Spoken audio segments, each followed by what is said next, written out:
All right, guys, welcome back to episode 4 of Relatively Chaotic. I can't believe we're already 4 episodes in.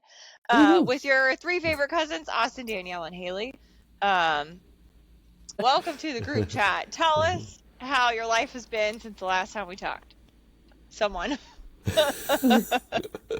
Nobody is going to care about this, but it was very exciting for me today.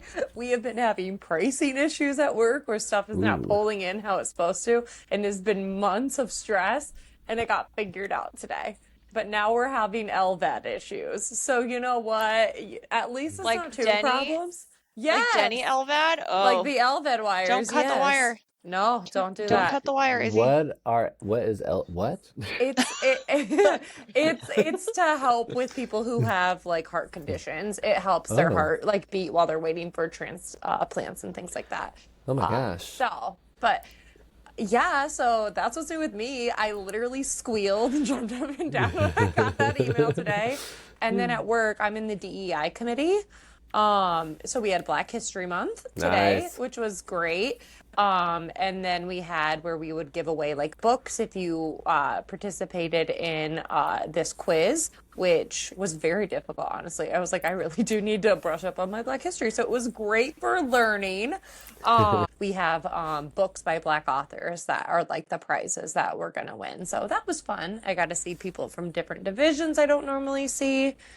Other than that, I'm having lunch with Pam this weekend, so I'm excited about that. Pam is our aunt, my godmother, so it'll be fun to catch up and get some lunch with her and my mama. Yeah, for those, keeping track, Pam is number 4 on the list. So, I never refer to them by their number, but I feel we should start. I'll be like, hey, number 4, how are you? Yeah, I see her. We should start. Next time I see my mama, I'll be like, what up, number 2? Number 10? Yeah. I was also thinking the other day, if we ever wanted a jingle for this, it could just be someone with a tune behind them saying the list, like the names. Austin, was it your sister? No, it was Molly that said she had no idea that there was a song, and I'm like, you've been living under a rock. Funny story.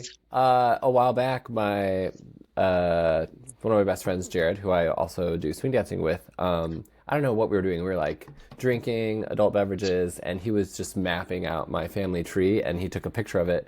And so we had that for a record. And then this weekend I was traveling with him, and he was like, so what is the tune? I was like, you give me the names, I'll give you the thing. So he had all the names, and I gave it to him. So that was good. Do you know what is a goal of mine is to list all of the cousins from oldest to youngest so that I can assign us numbers. But that feels like a lot of work. I was gonna say that's intense. It's a list because they're like I can get like the first few and obviously the last 5 I know, but the ones in the middle get a little jumbled. I'm gonna ignore that, Danielle. The ones in the middle get jumbled. I am the 5 from the bottom, so like honestly, starting with me, we're good to go. Yeah. I also feel like, okay, so just stay with me here. So if our intro song for this podcast was just the aunts and uncles, the Devlin, Steve, Mark, Kathy, Mick, Kim, Andy, and Julie, that diddly, I just looked it up. If that was our intro, then for the like closer, like I don't know if there's credits or something, we could have like I don't know. Did you ever listen to the Animaniacs do the geography of the world? It would be that style, but with cousin names. Oh, okay. Well, 1, an editing feature that I need to learn, and 2, a song that you can sing. Austin, we'll work on that. Great. I just want to say, too, when I used to get bored in school, I would just try and doodle and write everyone's names out. I wouldn't do it in order, but I would go by siblings and then every one of their kids and then their spouses and then their grandkids. And that was pretty good, guys. Like, I think I might be worse now because people keep procreating. But I feel like I have a good handle on it, and I'm proud of myself because that's like 200 people. I definitely would be able to get all the cousin names. It's just putting them in order that will be the problem. Because like I said, that somewhere there in the middle, the ages kind of overlap a little bit. I have like from me, I think to Molly, I have that run. but the ones older than me kind of get jumbled a little bit. And Austin, I'm not 100% sure that I know the ages from you down to Danielle. Wow, the Which forgotten isn't few. really that many people, but No, I was like, it's like me, Rachel. I think Nicole Callie's and older Jason, than Rachel. Callie. Mm-hmm. Yeah, that's a It's a project for test another I day. would fail to, yep. Yeah. Anyway, so I'll you're track. you're having lunch with Pam on Saturday. Any other Yes. updates that we need to get from you, or would you like to share with the class? No, that's about it. Haley, what you got going on in your life? Well, so we just finished up a bunch of college, not a bunch of, but college visits for Sophia, my daughter. She's 18. She's a senior this year. And she's trying to pick her college. So we did Minnesota and Purdue and got to tour the campuses, which we did 9 college visits last year, narrowed it down to 4. So we've been traveling a lot to get those done, but I think that she's officially eliminated one of those. So now it's down to Purdue and Iowa State, just trying to decide. The big 3 are location, cost, and program. So we're just waiting on some financial aid information, and then she has to make a pro-con list, and then she'll have to make a decision. So that's been like the big thing dominating our time lately.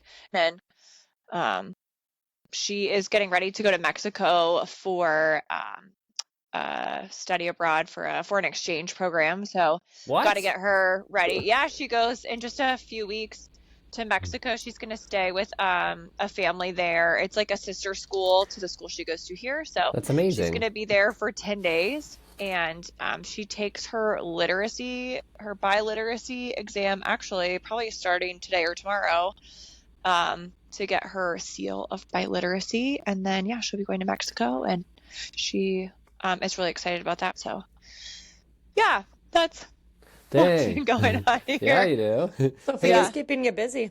Yeah, she is. Haley, when you were at this point in your life deciding what to do post high school, do you feel like it was a similarly like extensive decision process, or it was like clear to you or to your parents at that point what was going to happen next? I knew that college probably wasn't a great option for me. I wasn't a great student. I did not have the attention span to sit in a classroom, which of course now I know, I had ADHD and didn't know it. But so that was never my plan. I actually started modeling when I was 15. So the plan always was to start modeling full time in New York City after graduation, which I did for a while. And then and we can talk about this, on the episode about me. But eventually decided the only thing I liked about modeling was not being in Iowa. So decided probably not the career move for me, and came back. So, and my parents, and my brother, none of them went to a traditional 4-year school. So, that just was not something that we talked about, that I recall ever being a thing. My mom was always like, you need to go to school, you need to get an education in something. But I had no path. I had no idea what I wanted to do. And Sophia has a very clear vision of what she wants to do. So even though we've gone over all the options and talked about what she could or couldn't do, she firmly believes that college is the right move for her. It's just now deciding which college is the one. Okay, interesting. Danielle, I kind of want to ask you the same question, but I don't want to get ahead of our people-specific episodes, so answer what you will. I always, and I feel like around my age, it was an expectation, right? Where it was you're going to college. But also, if I think about it, I've actually never thought about this before. My brother and parents, neither of them had a traditional college degree either. They have specialized degrees, which I don't know why I've never given that any thought. I was just kind of yeah, we all went to school. But yeah, I always knew I wanted to go to Iowa. I thought I was going to be a pharmacist. Turns out you have to know math and science for that, guys. It's crazy. What? I thought it was just math. 1 pill, 2 pill. Whew, 2. Right. You're fine. How many do I got? So yeah, I graduated from Iowa, not with pharmaceutical skills, but But yeah, I always knew. Like, but I feel like I didn't do a lot of college visits because I'm always usually like super decisive, and I'm like, this is what I'm doing, and then I've committed to that, and then we're done. So I went to Iowa for a college visit, and then was like, that's it, I'm good. I don't need to spend more time on this. Yeah, I mean, college was definitely an expectation when I was graduating, but it was not the move for me. I went to DMAC for like a half a semester and I was like, I can't sit in this class anymore. Like, I'm just so bored out of my mind. I took one class that was really interesting and the rest, like those Common Core classes, they're not for me. Like math especially, couldn't do it, got into my head. Like, it's just not happening. So, Austin, what's been going on with your life lately? Well, I just got back this week from a dance trip and competition to Utah, Salt Lake City. Shout out to Salt City Stomp. I actually was able to travel with both my current Lindy Hop competition partners, so that was fun because they're both amazing people. And yeah, so we just spent the weekend kind of like running around, dancing in Salt Lake City, taking some downtime because, the dances go to like 3, 4 a.m. They're late dances. So, taking downtime in the middle of the day to recoup after classes. So it's just, you walk our way out of those weekends like energized, but also swung over, which is the technical term for when you're hungover dancing. But so there were 2 wins from this last weekend. One of the comps that I entered is about being proficient in both roles and be able to switch with your partner. Got first place in that. Cheers, cheers, cheers, cheers. I did that with my friend and dance partner, Jared, that I mentioned earlier. But 2, and arguably more important, I got both of them through all of Heated Rivalry. So yeah. There were tears, there was joy. It was the journey that we all needed to have, I feel like. That's fantastic. That's great use of your downtime. It is. Thank you. Spreading the word of the Lord. That's right.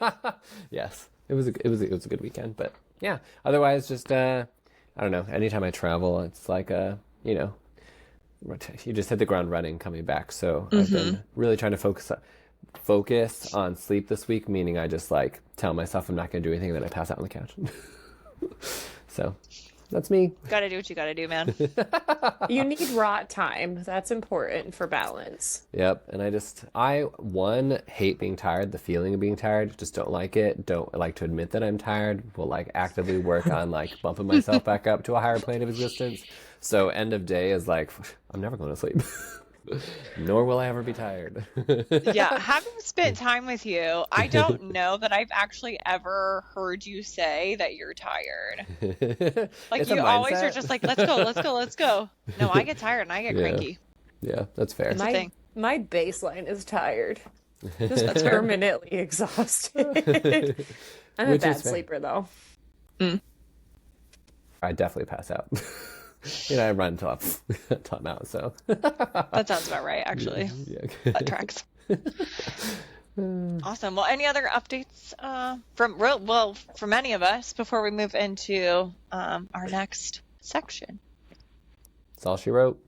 Wonderful. All right. So we started this segment last episode, but it's called Out of Pocket, where we ask each other a super random question, or I guess we ask one question and then we all have to answer it. So, the question I have for you guys today: what letter of the alphabet feels untrustworthy?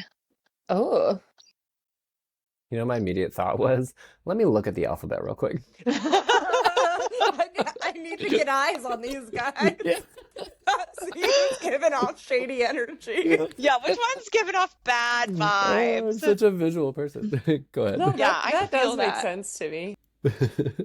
Do you guys also associate like letters with colors?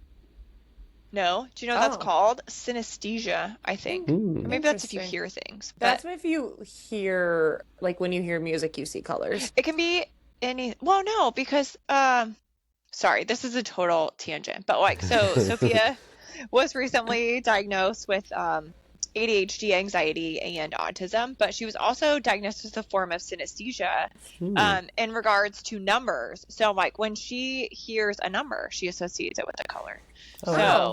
So yeah, synesthesia would still be, you don't have to hear it. I think it's just like you're thinking of a number and you see a color. I've learned something about myself today because I also do that with numbers.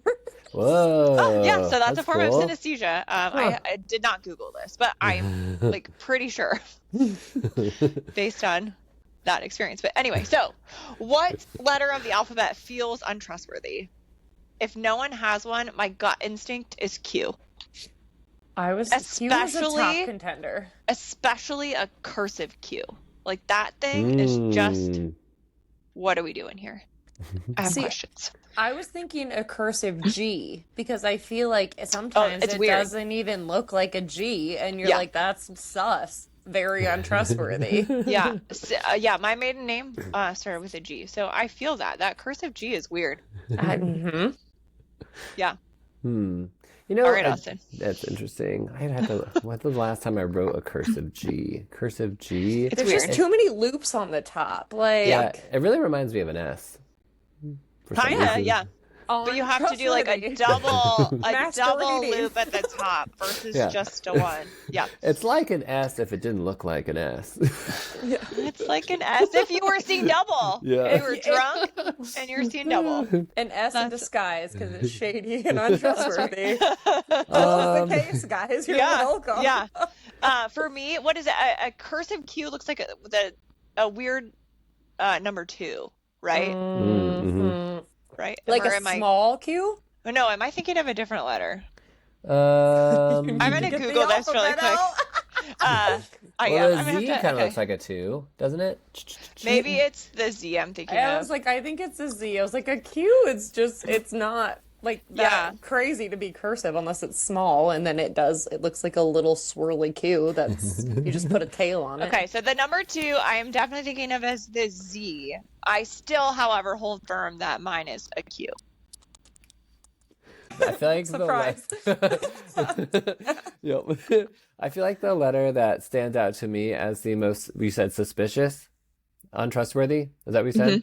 Is N. It's like sliding in there after M, looking very similar, but also very different. It's like, I'm just going to hide right behind M. Yeah, you could accidentally add too many loops to an N. Yeah.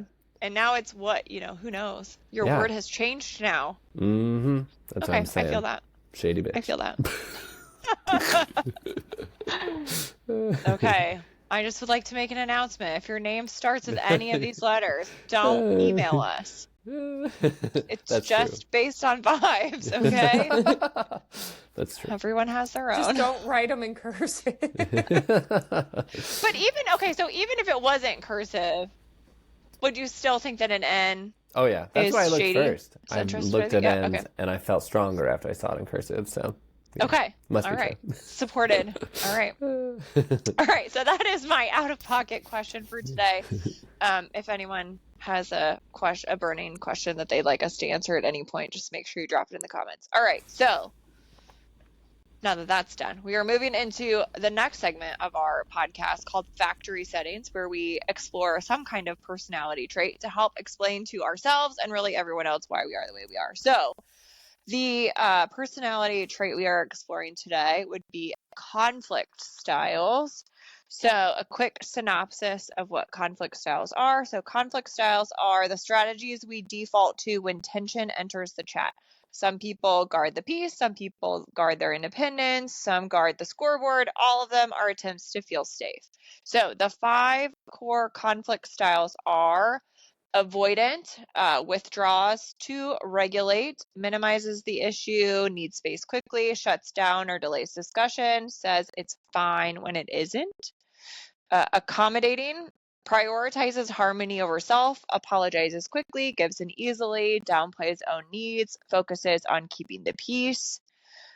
Competing, prioritizes winning, argues intensely, focuses on being right, can become defensive or forceful, frames conflict as right versus wrong.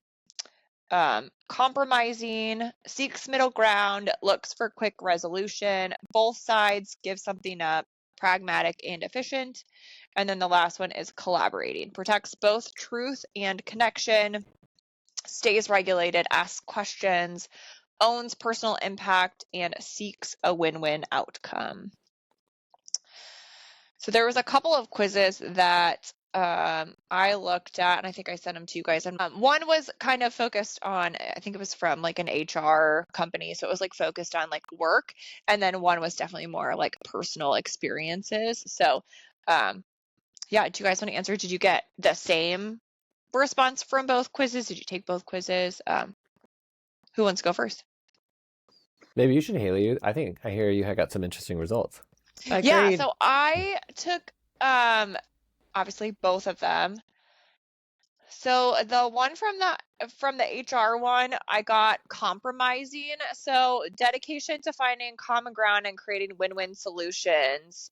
Your ability to balance the needs and interests of different parties helps maintain positive relationships and collaboration within the team, which I definitely agree with because so I work in sales and marketing, so it's balancing the needs and expectations of the customer with also balancing like the team, like what needs to happen on the team side or what issues may have arisen, during the process of getting the final product in place. So I could definitely see where I'm compromising between the two and trying to find the best resolution for both.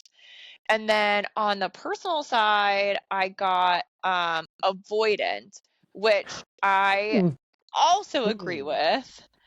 I am not fighting with anybody. Like, don't raise your voice at me. I'm going to walk away. I'm not going to yell at you. I'm not going to fight. I think when we were talking about love languages, I said that Ryan and I got into a big fight because he wanted to give me a gift. The fight was literally me telling him, don't get me a gift. And him saying, like, we had just started dating. So he's like, are you sure? Like, I feel like I should get you a gift. And me being like, absolutely not, don't do it. So like it wasn't really a fight. So like yeah, I'm not fighting with anybody. I will walk away. Don't yell at me, don't scream at me. Like, it's not happening. I have no desire to be a part of that.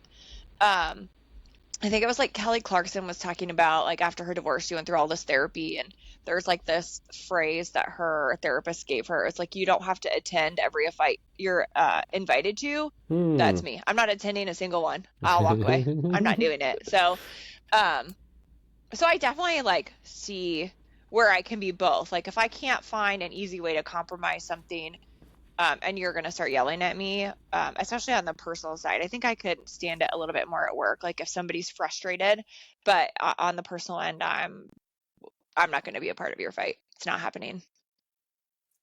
What do you guys, do you see that for me? Danielle, you seemed a little shocked. Because you definitely, if you're passionate about something, are going to say it, and you will start fights, I guess. But as far as like finishing them, you're not wrong. And I feel like there's a lot of reasons for that. But that does make sense to me, where you're like, I'm just going to remove myself from the situation. I That's will valid. debate people. Like, yes, I'm that's what I was happy to thinking. have like what I would consider like a healthy argument about something. But if it's gonna turn like angry or heated, or like somebody's gonna raise their voice, like I'm not going to be a part of that. Like true conflict, actually. Yes. Like, you'll have a discussion. That's fair. I think that's the distinction. And I was like, we debate all the time, or like fight, but not really. Yeah, my mom used to say that if she says black, I'll say white just because I can. And like that is definitely true. Like, I'll debate somebody, I'll play devil's advocate because I think it's fun, but not in a, I would consider like high risk conversation. That's like fair. We'll debate something silly, but yeah, I'm not gonna have a fight with you. Yeah, that's interesting. That is, Danielle, what you called about the debate aspect of Haley, I feel like was also something that came to mind for me. And I feel like I remember you specifically, maybe earlier on in your dating, were mentioning that was something that you were looking for in a partner, someone who is like willing and able and can like survive in a debate with you, essentially. That's probably not how you put it, but like, yeah, can converse with you in that way. I want to have like a fun, like, give and take conversation. Banter. Right. Yeah, banter, but I'm not having a fight with you. If you're gonna have a temper tantrum, do it away from me, or I'll remove myself. Like, that's fine, but I'm not gonna be a part of it.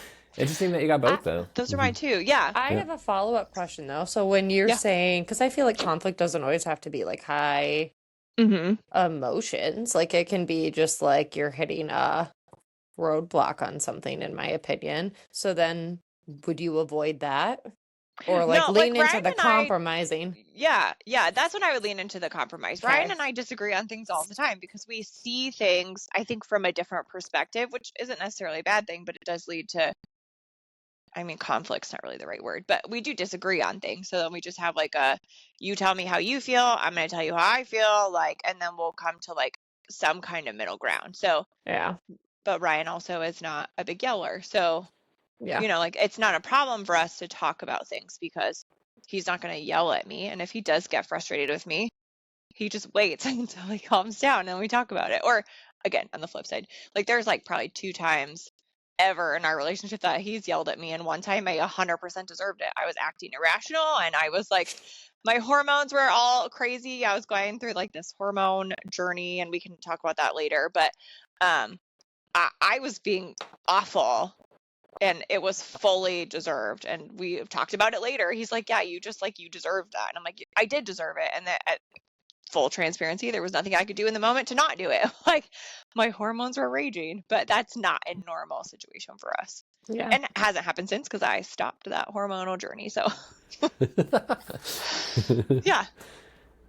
yeah, that was my 2. But yeah, I definitely see them, especially like I said, I'm definitely more compromising at work because I'm like in the middle between a customer and like the team and stuff like that. So It's probably also, I mean, I haven't really done no research on this, but what it kind of reminds me of is that I wonder if, like, in that we're nuanced people, multifaceted people, I imagine that, like, the same thing comes to play here, like our, what is it, our attachment styles to, like, yeah, we would just discuss that previously, where, like, depending on the relationship or the person that you're interacting with, that may change for you. Someone actually may make you anxious or avoidant in that context, right? Similarly here, I imagine you have like sides like you're showing, depending on the context. Yeah, there's definitely conversations I won't have with certain people because there's no point. We're just going to argue. Like it's not, I'm not going to be having that conversation with you. Yep. Makes sense to me. I'm not willing to risk a relationship on that conversation. So yep, we just want to talk about it. It's fine. We can all live happily ever after with not ever having that conversation. So. Danielle, do you feel like you're similar in either of those facets, or did you get a different result? I got different results, and I got the same result for work and personal. So I got collaboration conflict, aka win-win, and it says collaboration is about working together to find a solution that meets everyone's needs instead of compromising where each person gives something up. Collaboration aims for a solution where nobody loses. So it says think high concern for your goals and high concern for someone else's goals, which that doesn't surprise me because I feel like my literal job is mediating conflict all day long. So like we'll find a way to make everyone, if it goes well, happy and no one's mad after the exchange, which obviously that doesn't always happen. And I can't always like get people's input or set up time to like force them to have a conversation together if I'm buffering between people. But I like to learn, and you can change my mind if you have Supporting a better solution or a different perspective, and you can have that conversation and explain it to me. Like I knew I wasn't going to be competing because I'm like, I don't like, if you can tell me I'm wrong and show me the facts, I'll be wrong. That's fine. My bad. Learn and move forward kind of a thing. So I think, yeah, that doesn't surprise me at all. And I like to come up with ideas. Like one of my top strengths of like some like tests we had at work was like restorative. So it's basically like find solutions to problems, which to me is like, this is a conflict. What is the solution that I can find to make everyone feel like it's a good use of their time? So yeah, I agree. I definitely think that's a right fit for you because you're always coming up with ideas, and then like say when we travel, for example, you're like, well, we could do this or this, and then all of those are things that you've decided you're already okay with. So then the other person just has to decide what they're okay with, and then you can go do those things. So yeah, that makes, which I guess isn't really a conflict, but it could be if people don't travel. Yeah, if people don't, we travel so well together that it's hard to be like, Oh yeah, that would be terrible. Like, I love that you come up with the ideas, because then I can just pick the one I want and run with it. So yeah, I guess that, but yeah, that makes sense for me, for you, I guess. Yeah. But Yeah. I do, like you said, like that's a collaboration because I've like, here are my ideas. You now can collaborate and pick the final one. And then you feel like you have that control over what we're doing because I don't care. Yeah. I've already vetted. That's a Yeah. good example.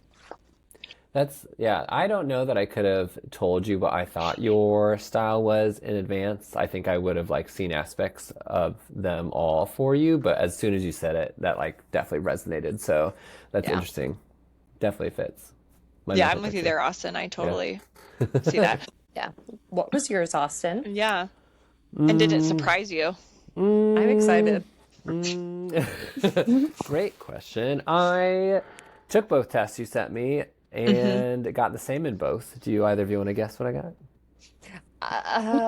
No, that I could guess. I know you always like surprise me because I'm like, this is Austin. I've got him in a box, and then you come out of left Put field. me in a box. If I Airbender's gonna be had, in the sky.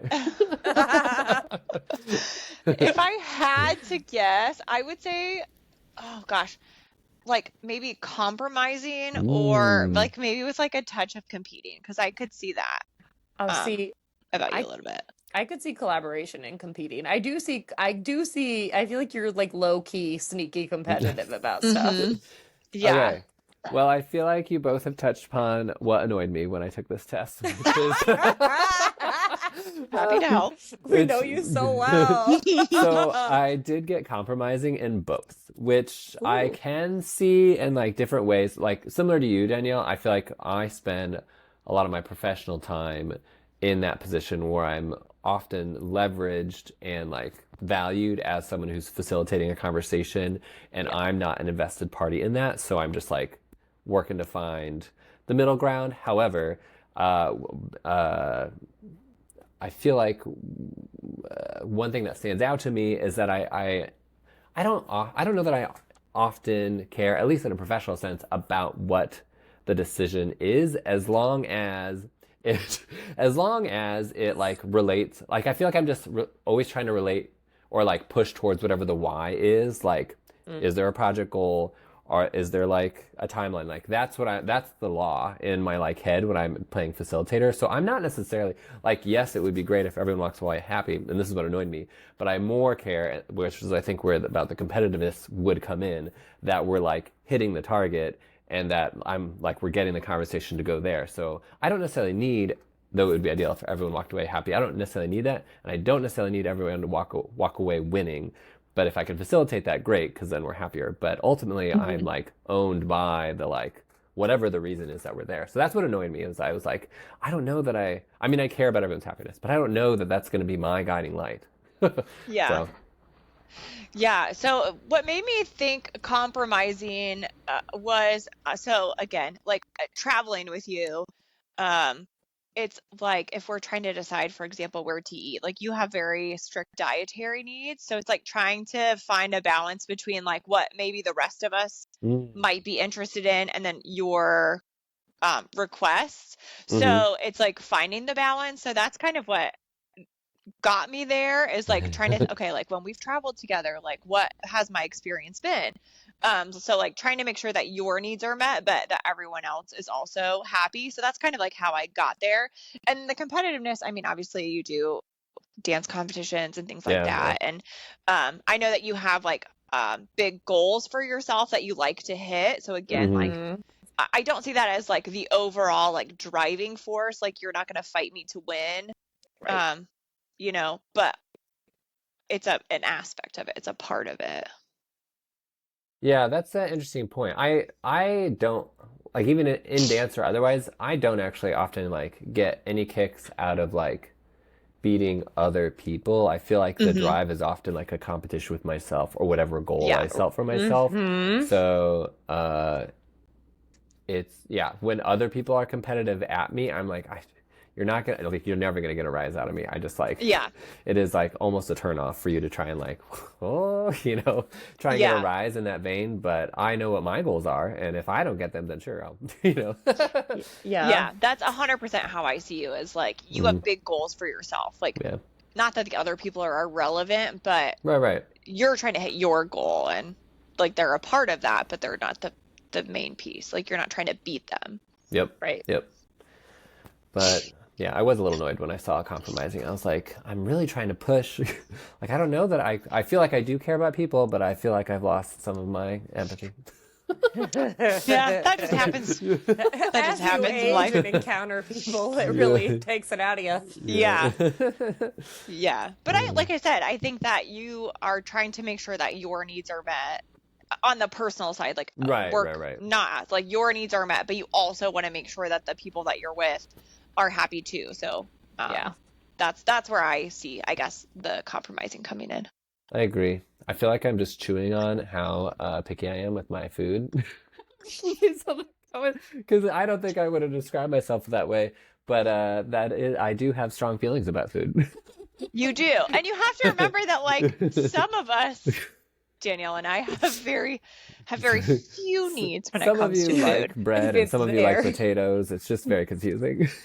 Yeah, I don't like bread, but I love potatoes, and Danielle likes both, right? I like carbs, so yeah. So, yeah, my needs are markedly fewer in the food world, which is totally fine. Like as long as I can, like, I'll always be able to find something to eat. So it's just, what am I craving? Like, am I craving something really specific, and does that fit your dietary needs? Great. Mm-hmm. If not, we can compromise, that's totally fine. But that's, like I said, what triggered it for me is thinking about those times that we've traveled together, which is, when we spend the most time together. And that's what kind of pulled it for me. So any other thoughts about your conflict styles or any conflict styles in general?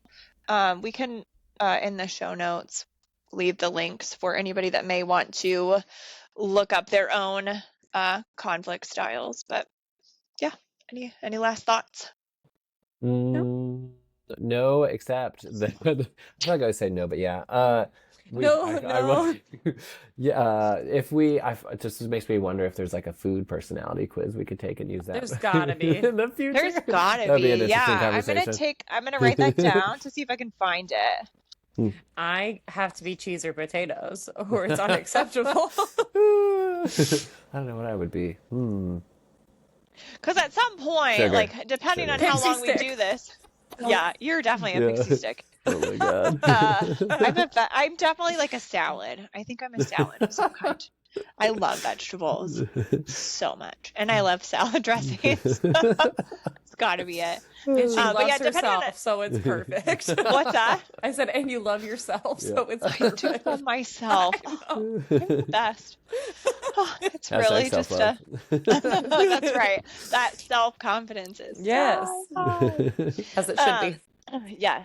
Depending on how long we do this, I mean, we might have to find all kinds of personality tests. So, That's there's right. only so many conflict styles and attachment style, personality traits that are like formalized and studied that we can actually do. So, might have to Get weird. yeah, might have to do a good old-fashioned BuzzFeed quiz. What Prince character are you? Or I by can't movie. wait for Myers-Briggs. Yeah, it's on the list. It's on the list. Don't you worry. So perfect. All right. Well, then we will move into the next section of our podcast, which is our hot take spiral.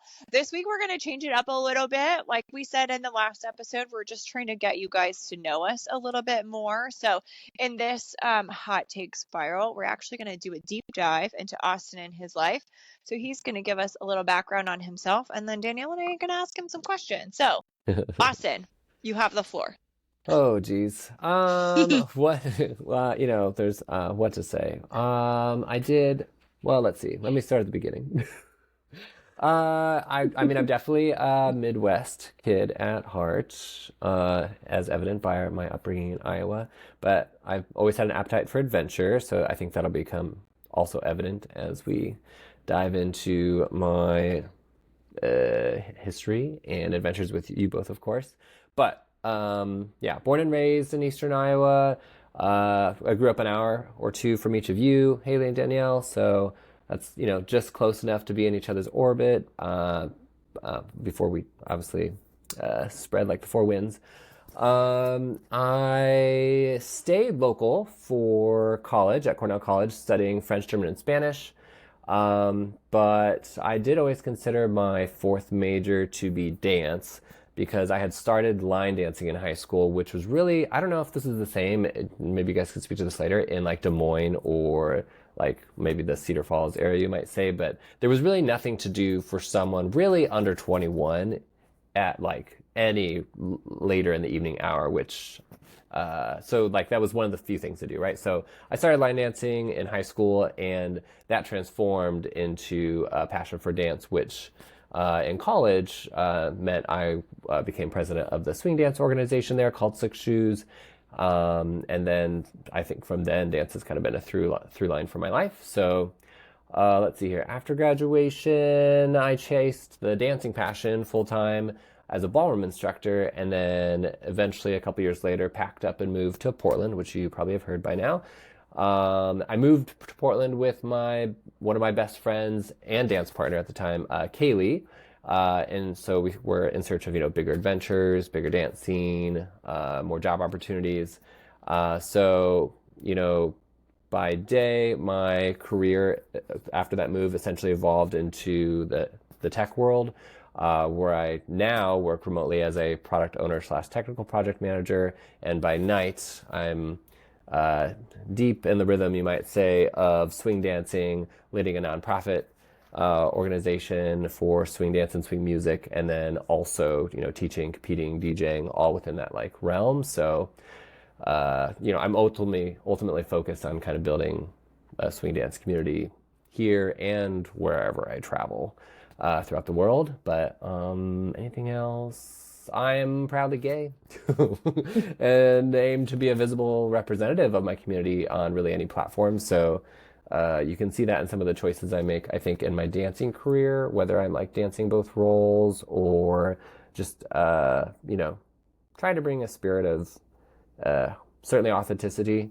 and curiosity in any environment that I'm in, and using my platform to be a good representative for my community. So that's been my relatively chaotic life so far. What's funny, Austin? I completely forgot that you were a ballroom dance instructor before you moved, which is insane because we went to Nashville together, the three of us and Kaylee, for a competition. So it's insane that I forgot that, but it feels like a lifetime ago that you were still living here in Iowa. So I know, it's crazy, and yet it feels like yesterday. Yeah, it's crazy how time flies. But it's just crazy, like your journey with dance. Like you said, you majored in languages, really. What inspired you to do languages in the first place? Is it because you had that like adventurous soul that you wanted to be able to speak to so many people, or what originally inspired that? Good question. I actually initially, so I was, like a pretty school-oriented individual, and I enjoyed the process of learning languages initially. And then because I was also rather quiet and closeted, I realized how much it allowed me to connect with other people. And I think eventually I realized that's really one of the main reasons that I enjoyed the foreign languages as like a study and also as an activity, was my ability to connect with a large variety of people and also like better appreciate and like learn different cultures. So it opened up a lot of doors, one of which was travel, which I then also discovered was a huge passion of mine. So that was, kind of the beginning. But I feel like similarly, I also enjoy dance because it's a form of connecting with other people. And then that like starting place opened the door to just like my passion for, I guess, health and exploring the capabilities of my own like physical body. I think like for that internal competitive spirit that we talked about, I love being able to like achieve a new feat for myself, learn a certain body awareness that I didn't have before. I work on back tucks, for example, and where I'm going to die every time, but like I know it's not the like adrenaline of it, it's the like achievement of like a mastering myself, I guess maybe is that like follow on passion that came, which started again from like a place of connecting with people. So did I answer your question? Yeah, you did 100%. Yeah.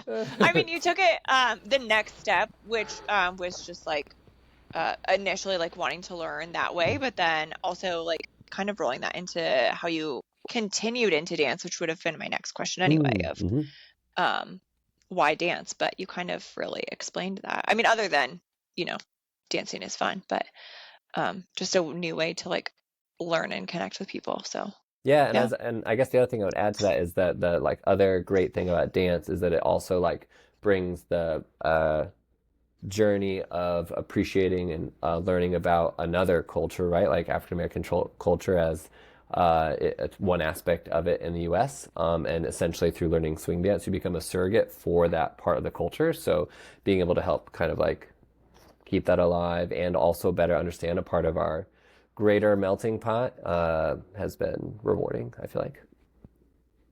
Hashtag Black History Month. Woohoo. So I feel like this is a very long-winded question. So if you get lost on the journey, let me know. I'm so ready. But hey, this is just like a squirrely thought. I did not know that line dancing is what kind of like kickstarted swing dancing. I mean, it makes sense, but I've never given it any thought. Like wasn't it Swinger that we would go to and dance? Like that was the Swisher. town. Swisher. Yeah. This close. I don't know what's on my mind. I do. But I guess my question is kind of reflecting on that internal competitiveness. If you think about the dancer and the goals you had when you moved to Portland versus now, what would you say are your biggest accomplishments? That is an interesting question.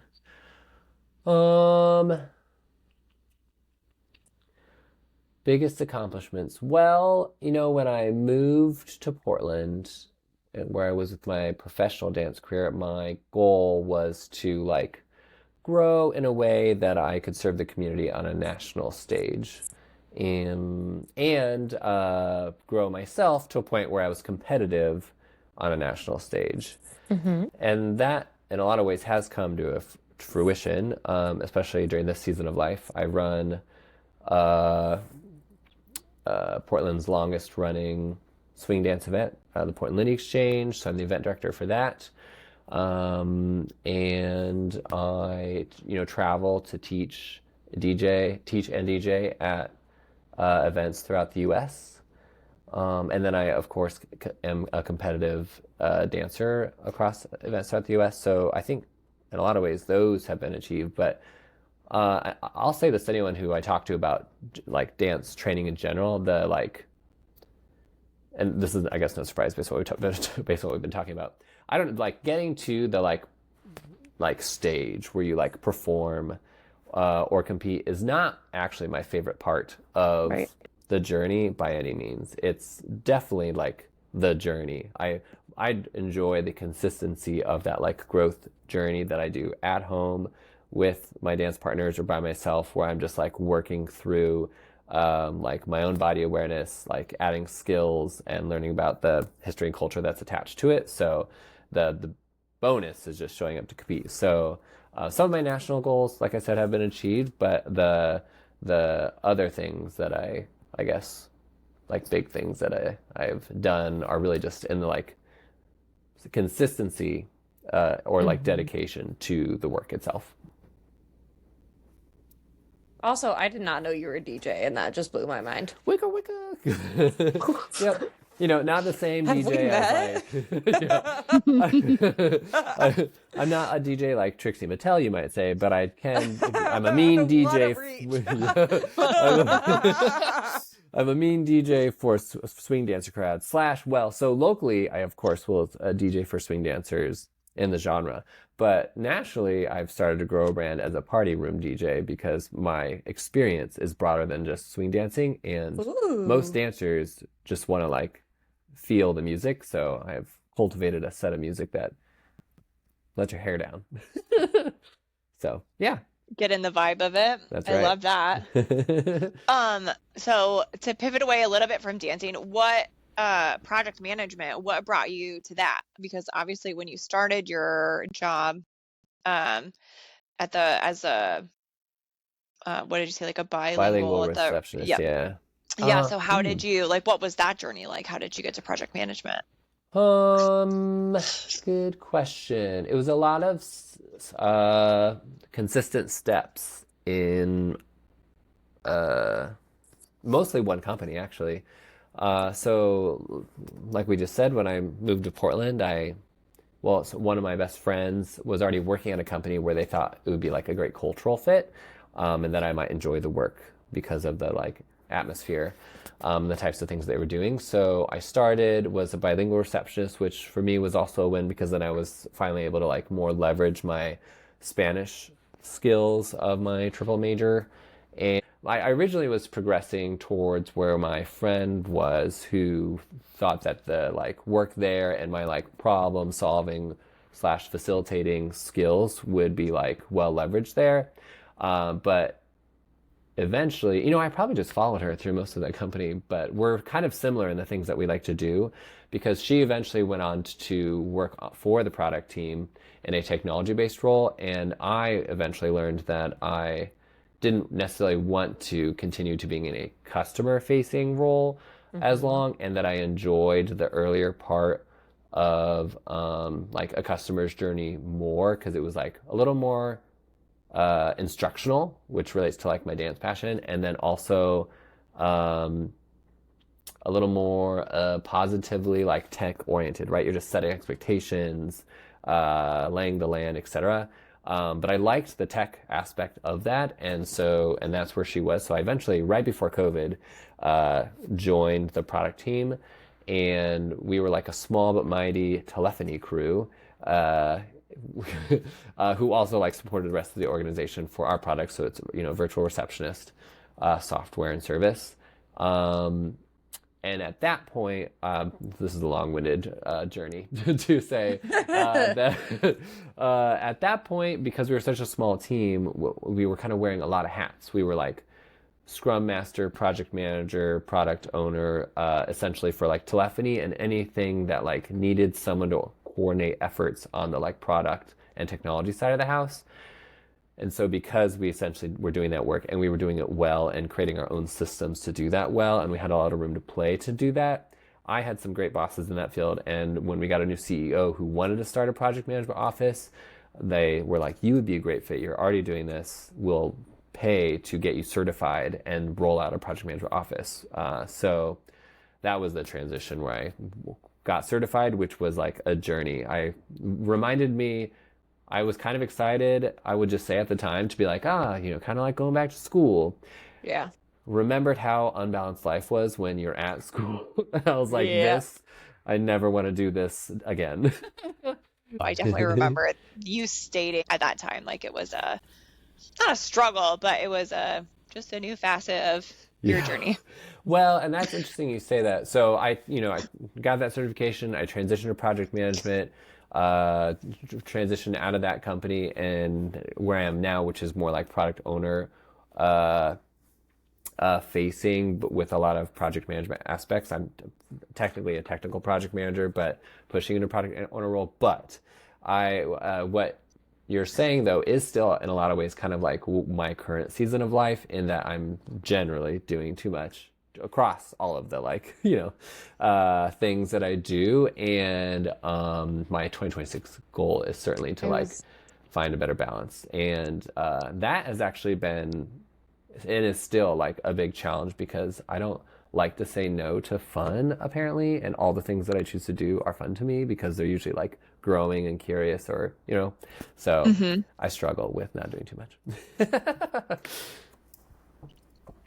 yeah, if you're enjoying it at this point and you can figure out how to balance it, just dive in. Well, yeah, I don't remember if I mentioned this in a previous episode, but I definitely had the mindset probably around the time that you're referring to, and then onward, both in dance and in work, that I like Bach, if I just like do a like crazy amount of like composition, I put myself out in a lot of places, out of all those things there will be like some golden eggs, right? That like some masterpieces. and I'm laying in that bed. I'm like in the places that I want to be. I'm doing the work that I want to do, but it's a lot of things. Right? So, yeah, I'm all working towards balance. It's I fun. love that you just referenced Bach. Yeah. Inspirational, aspirational. It like, was. I love it. approach. I just wasn't expecting a composer reference today. You're a mystery to me. I Yeah. loved it. Just never know what you're going to reference. No. I will say, Keeps like, me growing. Thank you. yeah. In like editing some of the podcasts, I love to count the number of times that you make references to like physical movement. So you'll say a lot like, I'm gonna backflip off of this or cartwheel off of that or whatever. And every time it makes me giggle. I love it. It's actually okay. Relatedly, I decided actually when I started project management, well, one, there needed to be more fun in those meetings, and two, I didn't want it to be monotonous. So my goal actually in general for any environments where I'm doing any kind of project management work is to leverage as many diverse transitions, segues, or keywords like that as possible just to break it up. So I do that at work. I'm like, well, let me just cartwheel off that idea for a second. So like in the corporate world, a lot of people will reference like sports references when they're in meetings and stuff like that. Like I don't even know. I don't know sports references. But so one of the things that is on my TikTok or like is like microfeminism. Like what are little things that you do or change that would be different from, you know, whatever. And some of them is like, let's put some setting spray on that. Like they're referencing like female things that like not quite ready to put on mascara yet. Like, you know, just like little things like that. So I actually love that, and I have a bunch of them saved because I'm trying to figure out how or when I could use those at my office, which is I work in a very male-dominated field. So spend a lot of time on construction sites. So I like trying to find places where I could use that kind of like microfeminism language and insert that into my daily life. So I'm glad to see that you have done something similar very successfully. I'm gonna have to like steal some of that from you. I also have a running notes pad of both phrases and or like words to do that with because I similarly want to employ them. Danielle, you're also facilitating a lot of meetings. Do you go with like standard approach or are you trying to like spice it up? It depends on who they're with. I feel like for microfeminism, I call all my teammates girly pop. It doesn't matter if they're male or female. Or kittens. Or I'll like say random things, but I don't know that it's like transitions. It's more just like I'm gonna come at you with like intense questions and grilling to like keep it going, or like bring up something random to start conversation. It's not like specific segues. It's just like how I want to break it up. Right now, I did a heated rivalry that no one but like 4 people on my team got, but then I made everyone else hockey players. So I was like, that's how I add pizzazz. My visual aids. That's amazing. You know, the risk, though, I would just like to say, if you haven't experienced this yet, though, there is a risk to being fast and loose with your terminology. I definitely, well, one, work with great people. But two, the other day, I don't remember if I mentioned this or not, I was running a meeting and called someone boo. The guy I was referring to is a super awesome and amazing. Appreciate everything he does. But I said it, didn't think about it, and then someone was like, "What did you say?" And then I was like, "Oh, sorry." And I had another coworker saying, "Like, I was just gonna watch and see what happens, see how this turned out." Oh, that's funny. So anyway. I was like, I feel like that's not insulting though, right? Like as long as you're calling them, I literally will be like, hey, I think I called one of my coworkers today, like a land mermaid or a chaotic shark or like a kitten caboodle, Pookie. You know, just gotta throw it out there. Like if it's my team or internal, I'm like, well, we're talking about pricing and insurance companies. Let's add some spice to life, you know? Yeah. Awesome. Well, anything else you want to make sure that we know before we move on to our final segment of the day? I think or Danielle, any other questions you have? How much time in a day do you think you spend on your hair? Well, That's a great question because I feel like, am manage my hair differently than when I lived closer to you all. And since I'm trying to, elevate my hair game to incorporate some curls, then you can't really tell. It's like a mixture of, I have a control problem, obviously, that I need, and like I need it to like do the thing, and especially as a dancer, I need it to stay there through movement. So it's a struggle, but what I've learned is, as with many other things in life, the more you tighten your fist, the more that slips through your fingers. The more I try and work my curls, the more they're not going to curl. So I don't necessarily have to do my hair every day because I'll wake up and be like, oh, they curled better. So I don't do my hair as much. Sometimes I'm just touching up the like new manifestation of curls that is happening. Otherwise, not more than like, if I'm like doing it from fresh, if probably not more than like 15 minutes. Okay. Set it, forget it. To give you unsolicited advice, as someone who has insanely curly hair, control is not a game you can play. You have the cards you're dealt that day. It's so There's nothing, because you're right. The more you try to fix it, the worse it is. So you just have to go with the wind. Do either of you know? I appreciate that advice. I'm really trying to like bring that into my life. I just want to help you save some mental health, honestly. Thank you. Do it for yourself. Do either of you? It took me a long time. I'm still on that journey. Do either of you know where that quote is from? The more you tighten your fist, the more they'll slip through your fingers. No, I didn't know it was a quote. It is a quote from Star Wars Episode 4. Princess Leia says it to Darth Vader. I just hope you know that. Oh, I'm going to have to Google that. Actually, I think she says it to Moff Tarkin. That is such a specific reference. I love Star Wars, but no, did not pick that out. Yeah, same. That's crazy. Yeah, I also I don't have the same level of curly hair that Danielle has, and I have figured out a way to not embrace the curls, but make my hair behave. But my niece, she has the exact same hair that I do, so she is on her like journey of like trying to figure out how to get her hair to bounce and behave.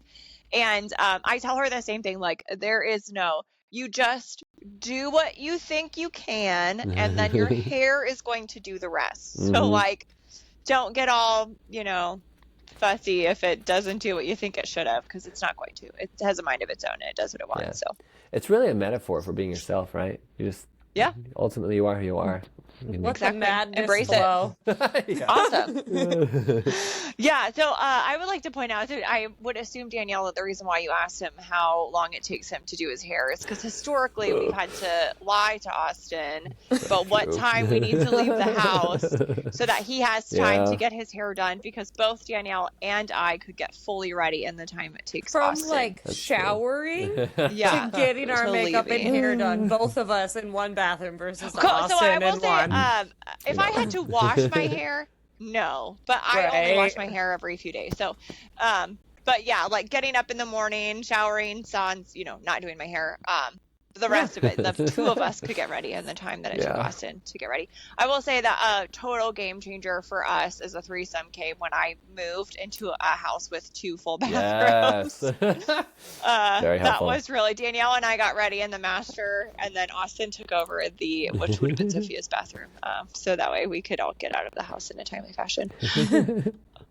Perfect. So, if we have no further questions for Austin at this time, we're going to move into our final segment of the day, which is, are we ready for Taylor? Today's song is Blank Space, from the 1989 album. Who would like to go first in their thoughts on the song and their favorite lyric?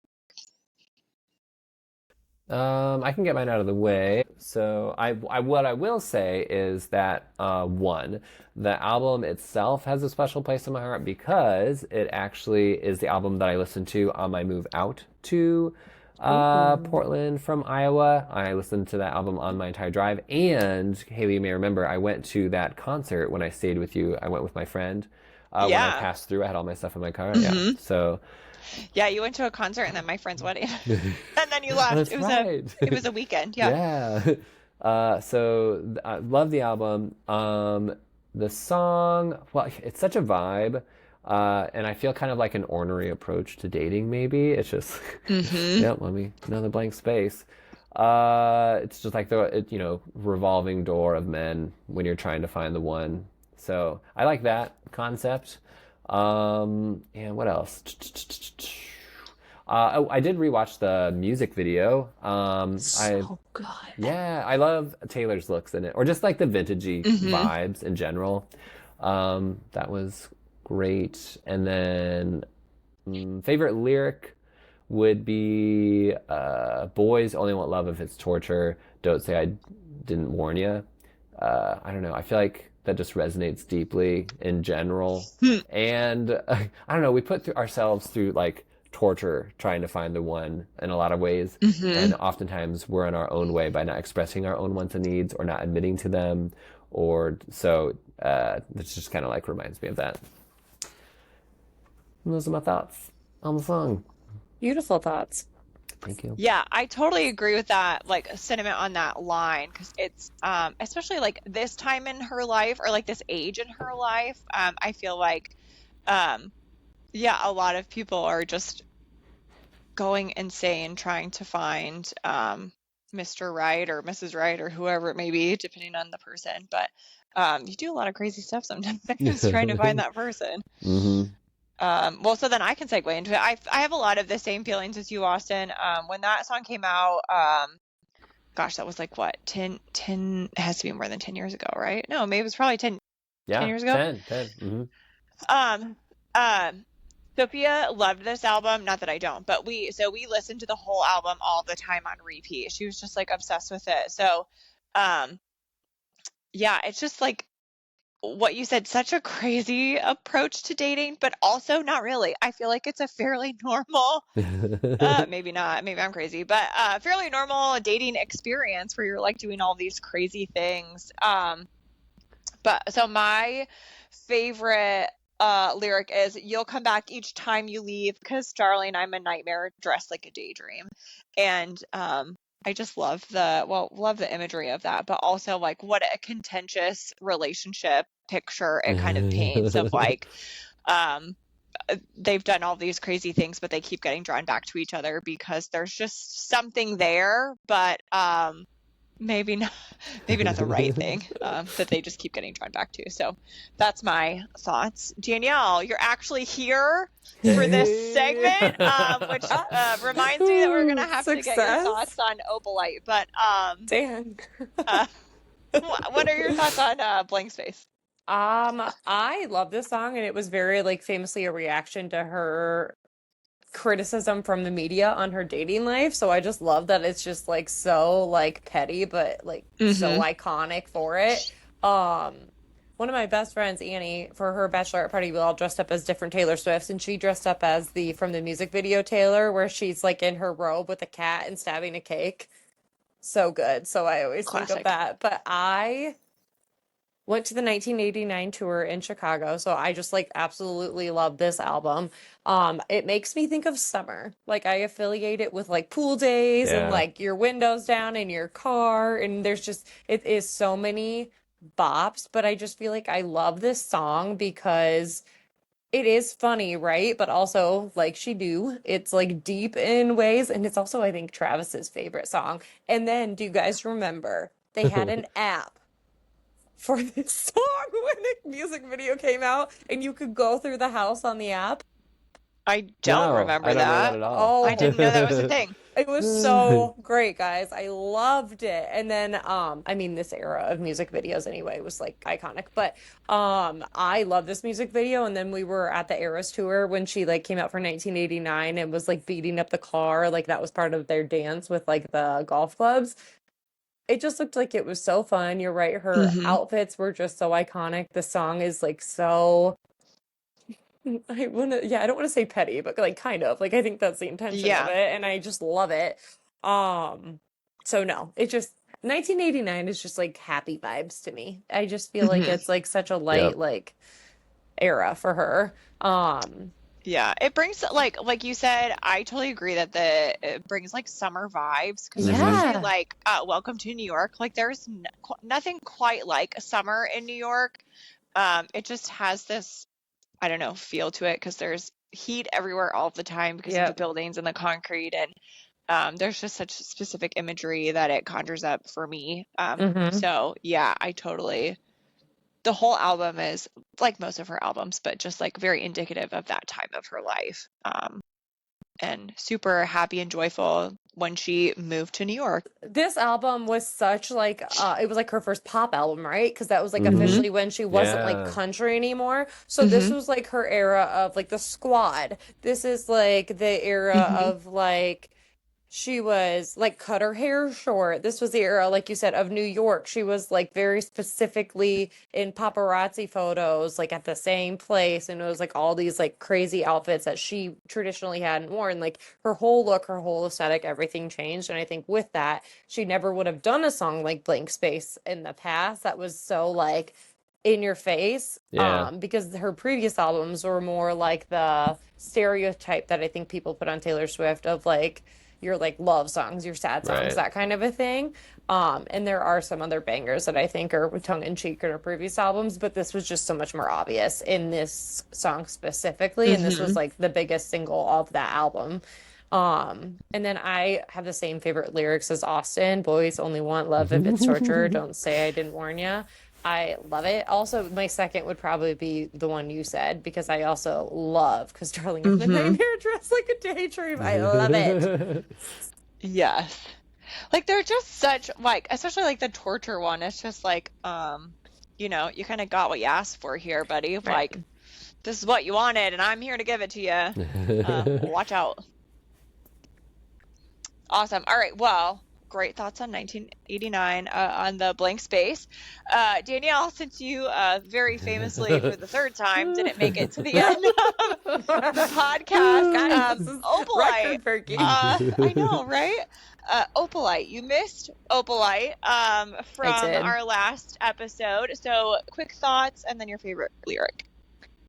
Quick thoughts. I think I gave thoughts. I think it cut off my lyric. But like I said, yes, I think you're right. Yes, you did give us your thoughts. We just needed your lyric. Yeah, I was gonna say, because like obsessed with that song. But my favorite lyric, I mean, it's like long. It's where this is just a storm inside a teacup, but shelter here with me, my love. Thunder like a drum, life will beat you up. Just like that whole section. Yes, like I love it. Like this is just a temporary speed bump. But failure brings you freedom. Like, I love that. Because I think that's also, like, in, like, Austin and I always talk about, and you do too, Haley, just, like, growth. So it's, like, just, like, your perspective on that. And, like, it's probably not that big of a deal. Fail forward, move on, learn. Yeah. I also shouted out A Storm Inside a Teacup. It's such a great, first of all, it's such a great visual. You might want to check the... Google thought you were talking. Oh, well, leave it to Danielle to have a technical situation. I didn't. You know what we should do?